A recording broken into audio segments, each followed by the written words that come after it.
What's up, guys? We're going to take a minute to kind of go over some of the installation process of our V10 turbo kits. This is on a 2020 plus R8, and you can kind of see here everything for the most part is installed. We still have some wastegate lines to run and a few fuel lines to run, but other than that, everything's in place and fit up right. So if you look in here, to kind of start with what's holding the turbos up, we have some billet mounts in here on the side that hold the bar up, that then holds the turbo. And you can see here we have brackets made that bolt to the turbo, the billet mounts, and then the bar in place that hold the turbos up. So you can kind of see how all that goes into place. You can see here you have room for the feed lines to come off the top of the turbo. You want those as straight up and down as you can. They can have a few degrees to them without an issue. Same with the drains, you want those coming just about straight down and out. You notice here you have enough room between the trans, the exhaust sits over top of that. This does take some adjusting. With the V-bands, there's so much adjustment coming off of the headers that you want to make sure everything's in place and fits upright before tightening things down. You also want to check the rear bumper fitment to make sure you have these positioned right. If you notice here that the exhaust does sit off the chassis on both sides, it is close. But it does set off the chassis. Nothing should be contacting. It's easy to have everything misaligned and the exhaust not fitting right on each end. So you should be able to fit all that up and adjust it right to stay off the chassis of the car. If you look up here, we'll go over the feed lines and where the oil's coming in and tapping into the engine. So if you notice the feed lines here, we run them down and under. You want to make sure you're away from all the hot parts. So you don't want the oil lines anywhere near the hot parts, so keep them up and through the side here. They will come over to a distribution block. You want to get a close-up of that. A distribution block that all the oil feed lines run into. So they come off the turbo and run into the side of this billet block that we provide with the kit. If you look down here, you'll be removing a sensor that's in the block and putting that into the distribution block. And then you'll be tapping the oil from the engine there. So you'll run a 4AN, it's going to be a shorter 4AN line that's going to come off the block and then go into the distribution block. So that's how you're getting oil to the turbo. So it'll be a short 4AN line provided with the kit that then taps into the distribution block, and then it'll come out and then go to the turbos. So that's how the oil feed works. The billet piece that we provide with the kit, it does bolt up to the factory mounting points. The same bolt goes through these mounting plates that we provide for the intercoolers. So that plate actually, the block bolts right up to each side here. And it has a little bit of adjustability as well. There is these aluminum spacers that go to the plates. There should be 8 of them. There is long ones and short ones. Make sure those go in the right place for the plates to actually sit level. But if you notice here, it does bolt up right in the same place and keeps everything nicely fit up there. All right, next we're going to talk about the oil return lines. So the return lines are coming straight down off the turbo. They come down together, and then there's a Y fitting here. So you can kind of see we ran and tucked this line up here. If you loosen the plate, you can slide this line up here, keep it in place. You can see exactly how we got it routed into a Y fitting here. We do have 45-degree fittings on both sides of that, and then a straight on this end. And you'll follow this line down into another 90 fitting with the block adapter fitting that we provide with the kit. So you remove the plug that comes and then replace it with this fitting. It does have 2 washers as well that seal on this side and the other side that's going to the bottom of the engine. And that's the complete oil drain. There is 2 spots you need to shave down. This end here and here need to be shaved down in order to put this fitting in place. These are the intercoolers that we provide with the kit. The intakes are machined out of billet, and the water tanks are also machined out of billet. The entire intercooler is billet, along with these decorative plates, also a billet piece on top, as well as these, we call them throttle body adapters. These are also machined billet, or throttle body channels. These are billet as well, and they'll come with the factory MAF fittings already machined into them. And then we offer an adapter if you're running Motec and need to convert it over. So we can provide those adapters as well, depending on if you're running Motec or a factory ECU tune. These throttle body adapters are also billet, with our own double O-ring pro clamp design. And then we do offer a billet intake manifold as well. You can run the factory intake with the turbo kit. Blow-off valves do go right here. We do have the lines routed and running down below and then back underneath everything, away from all the hot parts, and then to the back of the intake manifold here to tap in. And then if you come down here, you'll see that we got V-band, Precision 6466 turbos. We will offer Garrett options as well. We'll have G35 option, G40 option as well on these kits. And you notice the adapter here that goes to the housings with the wastegates coming off the bottom. Our kits do come with Turbo Smart 45mm wastegates. The adapters do have good wastegate priority with everything flowing into the wastegate good, as well as the return into the exhaust. Everything flows really well.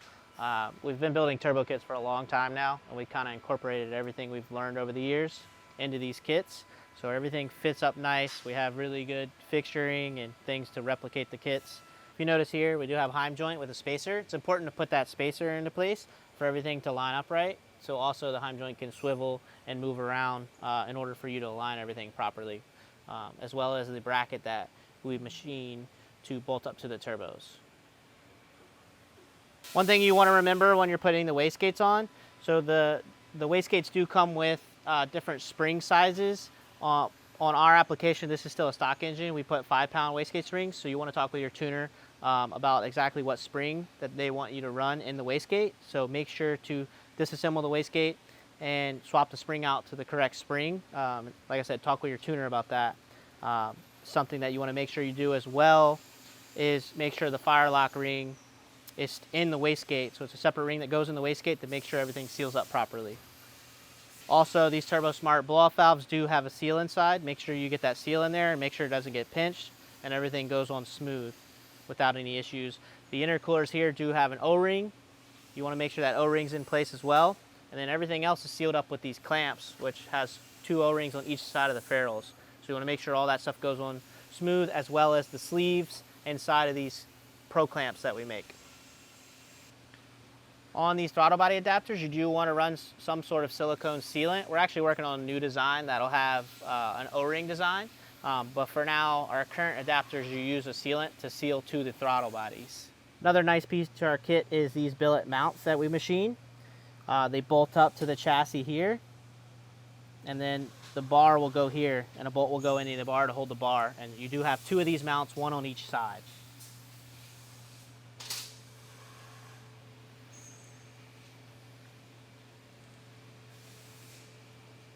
You notice the feed line, you'll come with a 1/8 inch MPT to 4AN. That will go into the feed line. You want to make sure to leave this restrictor that comes in the turbo in place and don't remove it.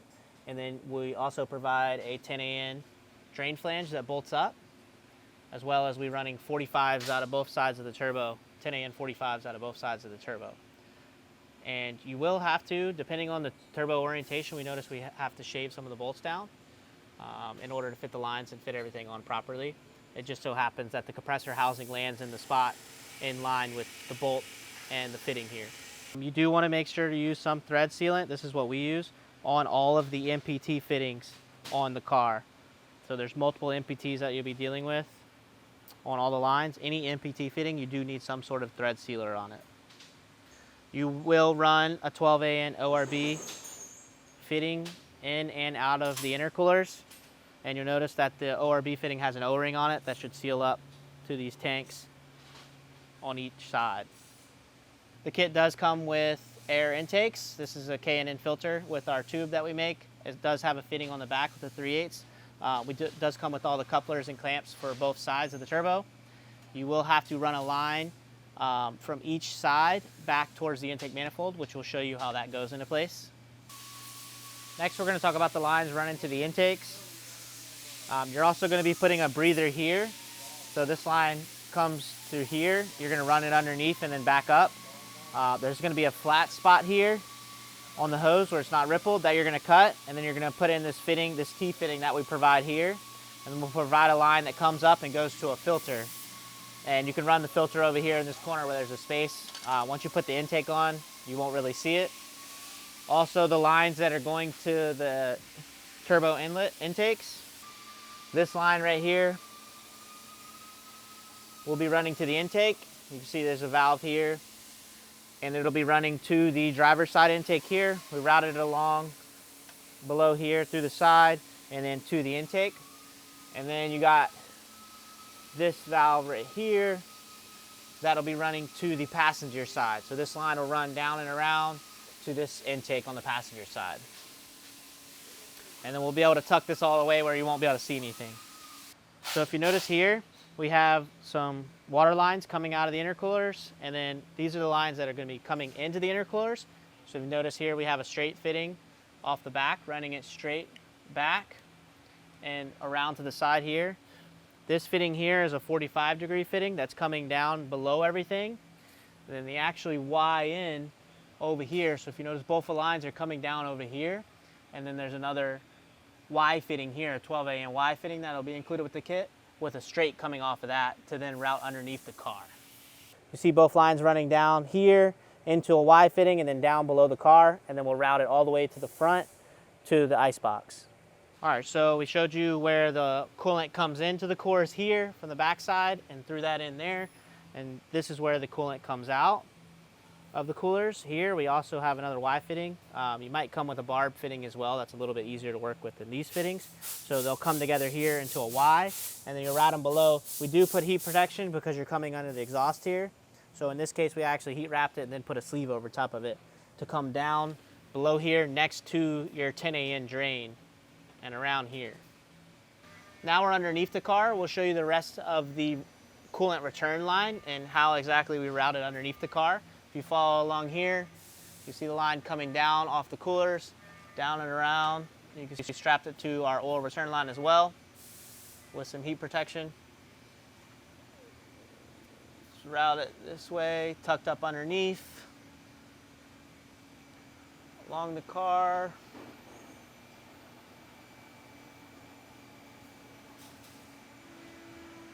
And then the return line will keep coming along, and they'll run it over here. You want to keep it off of all the rotating parts, such as the drive shaft as well as the front axles. So we got it actually looped up around here over top of all of the drivetrain parts here, and then the line will come into here. So this is right out of the intercoolers. This line will come, and then it'll now enter into the heat exchanger. So this line is going into the inlet of the heat exchanger. So it comes out of the intercoolers and then into the heat exchanger. That way, if you're not running water in your ice box, you still have some sort of cooling without running ice in the ice box. You now have a heat exchanger as well. You can see here how we have the heat exchanger mounted up in these locations. So it does come with these brackets. You can mount it to these screws that come on the chassis here on both sides, along with the inlet. This line coming out of the cooler will then get routed below, which you can see here we trimmed the factory shrouding so the lines can tuck back through on both sides very easily with a 45-degree fitting coming in and out. And this line comes down and below and then back up top to where we'll show you it actually is going to return back into the ice box. We're down below here. This is our line, so up top where the Y fitting comes down and below with the 12AN fitting coming out, and this line's ran down and around here. You can see exactly how we have it routed, coming down and around, everything off. We're still kind of routing things and moving them back off this shaft here, and it's going to come up and over the drive shaft here and then through up to the top. And you'll notice that we have this billet piece that all the lines run into, which will show you more of that up top, along with the icebox setup. So now we have the icebox going back in the car. We have 3 mounting spots that'll mount into the floor, and it's just about all in place.